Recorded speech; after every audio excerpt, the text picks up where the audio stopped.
तेलंगाना के deputy chief minister Mallu Bhatti Vikramarka ने formula ई race की मनसूखी पर वाज़ेह किया है कि एक कंपनी को फायदा पहुंचाने के लिए फार्मूला रेस का इनेकाद किया गया था। फार्मूला ई रेस की मनसूखी पर कांग्रेस हुकूमत पर तनकीदें जारी हैं। इस दौरान deputy chief minister Mallu Bhatti Vikramarka ने doctor B R Ambedkar secretariat में एक प्रेस कॉन्फ्रेंस को मुखातिब करते हुए कहा कि एक कंपनी के फायदे के लिए फार्मूला रेस का इनेकाद किया गया था। साबिका हुकूमत ने उस रेस पर 110 करोड़ रुपए खर्च किए थे। उन्होंने कहा कि बीआरएस कायदीन फार्मूला ई रेस की मनसूखी से नुकसान होने की बात कह रहे हैं, लेकिन लोगों को ये मालूम होना चाहिए कि फार्मूला ई रेस के टिकट बेचकर सिर्फ एक कंपनी ने ही फायदा हासिल किया।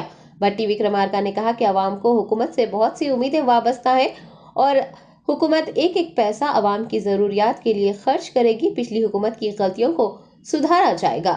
उन्होंने खवानीन के खिलाफ काम करने और झूठा प्रोपेगेंडा करने वालों के खिलाफ सख्त कार्रवाई का इंतबाह दिया है। फार्मूला ई रेस ప్రజలందరికీ తెలియాలి. ట్రై పార్టీ అగ్రిమెంట్ ఎవరెవరికి దాన్ని తీసుకొని వచ్చి ఈడ రేస్ కండక్ట్ చేసుకొని టికెట్లు అమ్ముకొని దాంతో లబ్ధి పొందాం అనుకునేటువంటి ఒక కంపెనీ పేరు S next gen ABP formula E plus Telangana రాష్ట్రం ఈ ముగ్గురు కలిసి ట్రై పార్టీ అగ్రిమెంట్ చేశారు. ఈ అగ్రిమెంట్ 25 అక్టోబర్ 2022 దీనికి సంబంధించి మరి రాష్ట్రానికి ఏదైనా ట్రై పార్టీ అగ్రిమెంట్ చేసుకుంటే ఏదైనా ఈవెంట్ కండక్ట్ చేస్తే ఆ ముగ్గురు వాటాదారులు అన్నట్టుగా ముగ్గురు వాటాదారుల్లో మరి ప్రధానంగా హోస్ట్ చేసే నగరానికి రాష్ట్రానికి కొంత మేలు జరగాలి, వాటా రావాలి. ఈ అగ్రిమెంట్లో ఏంటంటే టికెట్లు అమ్ముకునేదేమో ఏస్ నెక్స్ట్ జెన్ కంపెనీ వాళ్ళు టికెట్లు అమ్ముకుంటారంటే ఇది కండక్ట్ చేసి ఇంకో ఆయన ఫార్ములా ఈ రేస్ వాళ్ళు వచ్చి వాళ్ళు రేస్ నడుపుకుంటారు. మరి రాష్ట్రానికి వచ్చేది అంటే రాష్ట్రం అంటే రేస్ కావాల్సిన ట్రాక్ ఇన్ఫ్రాస్ట్రక్చర్ తయారు చేయాలి.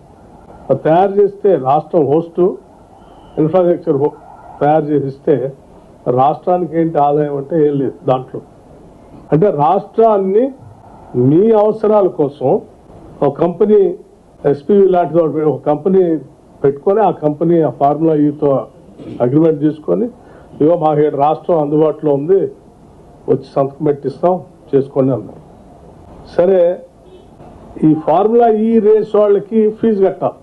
వాళ్ళు వచ్చినందుకు ఈ ఆర్గనైజ్ చేసి టికెట్లు అమ్ముకునే వాళ్ళు ఫీజు కట్టాలని అగ్రిమెంట్ ప్రకారం వాళ్ళేం ఫీజు కట్టాలా, state government track infrastructure develop చేయాలి. ఫీజు కట్టాలని చెప్పినటువంటి కంపెనీ టికెట్లు అమ్ముకున్నారు, వెళ్ళిపోయారు విత్డ్రా చేసుకొని. ఈ ఫార్ములా ఈ రేస్ ప్రకారం 4 రేసులు కండక్ట్ చేయాలి. వాళ్ళు చేశారు, చూసుకున్నారు, ఎంతవరకు వచ్చినా చూసుకున్నారు, తీసుకున్నారు, వెళ్ళిపోయారు. టికెట్లు అమ్ముకున్నారు. అగ్రిమెంట్ ప్రకారం ఆ ఫార్ములా ఈ వాళ్ళకి డబ్బులు కట్టాల్సింది మొదటి సంవత్సరం కట్టారు, రెండో సంవత్సరం వాళ్ళు విత్డ్రా అయ్యి ఈ ఫార్ములా ఈ వాళ్ళే వెళ్ళిపోతూ దాన్ని బై పార్టీ అగ్రిమెంట్ వచ్చి బై పార్టీ అగ్రిమెంట్ లాగా మార్చేశారు. అంటే ఇరు పార్టీలు మార్చారు.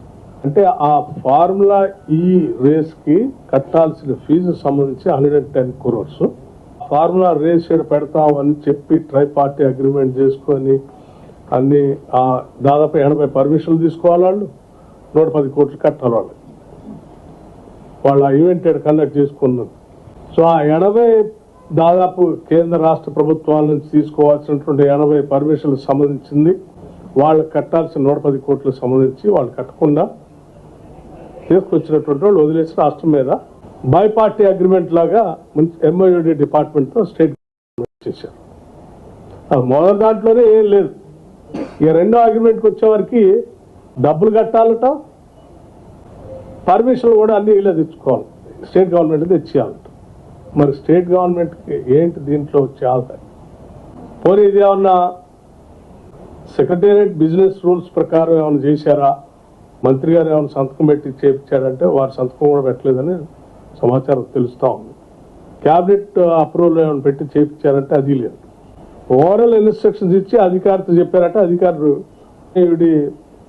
స్పెషల్ సెక్రటరీ గారు స్పెషల్ చీఫ్ సెక్రటరీ గారు అగ్రిమెంట్ చేసేసి సంతకాలు పెట్టేసి ఈ 110 కోట్లు కట్టాల్సిన దాంట్లో 55 కోట్లు ఆల్రెడీ కట్టేసి మిగతా ఇన్స్టాల్మెంట్స్ కోసం 2 ఇన్స్టాల్మెంట్స్ అట్లా పెట్టేసి.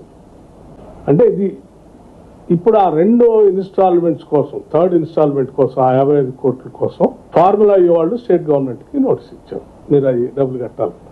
గవర్నమెంట్ డిసెంబర్ 7వ తారీఖు నాడు ప్రమాణ స్వీకారం చేసింది. వీళ్ళ సంగతి ఏందో తెలుసుకుందాం. ఇదేంది వారు మాజీ మంత్రి గారు ట్విట్టర్లోను నగర ఇది రాష్ట్ర బ్రాండ్ ఇమేజ్ అంతా పోతాం, తెచ్చినవన్నీ పోగొట్టేస్తాం. అరే పచ్చిగా రాష్ట్రాన్ని అమ్మకానికి పెట్టి ఒకటేమో ఆ కంపెనీకి వస్తే ఇంకోటి ఫార్ములా. రాష్ట్రం ఏంటి రాష్ట్రానికి వచ్చే ఆదాయం వీటన్నిట్లో అంటే ఏం లేదు. వాళ్ళు వచ్చి అక్కడికి వచ్చి చూసిపోతే హైదరాబాద్ నగర ఇమేజ్ పెరుగుతుంది. వాళ్ళు చూసిపోవటానికి 110 కోట్లు కట్టాలా. అవి కాకుండా ఇన్ఫ్రాస్ట్రక్చర్ డెవలప్ చేయడానికి మళ్ళీ అది వేరే. ఎన్ని డబ్బులు కట్టి రాష్ట్రం సాధించింది ఏంది అంటే ఏమీ లేదు. సో మీరు చేసిన తప్పిదాన్ని, బిజినెస్ రూల్స్కి పూర్తిగా భిన్నంగా మీరు చేసినటువంటి తప్పిదాన్ని, మీకున్నటువంటి ఒక రకమైనటువంటి కోరికలను తీర్చుకోవటం కోసం రాష్ట్ర ప్రయోజనాల్ని, రాష్ట్ర ఆస్తుల్ని, రాష్ట్ర వనరుల్ని వాళ్ళ తాకట్టు పెట్టేసి అప్పనంగా ఇచ్చేసి జరిగే నష్టాన్ని కాపాడుదాం రాష్ట్ర ప్రజల కోసం ఇప్పుడు వచ్చిన ప్రభుత్వం ప్రయత్నం చేస్తుంటే రాష్ట్రానికి నష్టం చేస్తాం. ఎవరు పాత రోజుల్లో ఎక్కడో చదివాను, తన బాధ అంతా ప్రపంచ బాధ అంట మన కృష్ణశాస్త్రి గారు. నీ బాధ అంతా రాష్ట్ర బాధలాగా మార్చేస్తే ఎట్లా మీరు? మాకే రాష్ట్ర బాధ అంతా మా బాధలాగా మారి నీ రాష్ట్రాన్ని కాపాడటం కోసం ప్రయత్నం చేస్తున్నాం.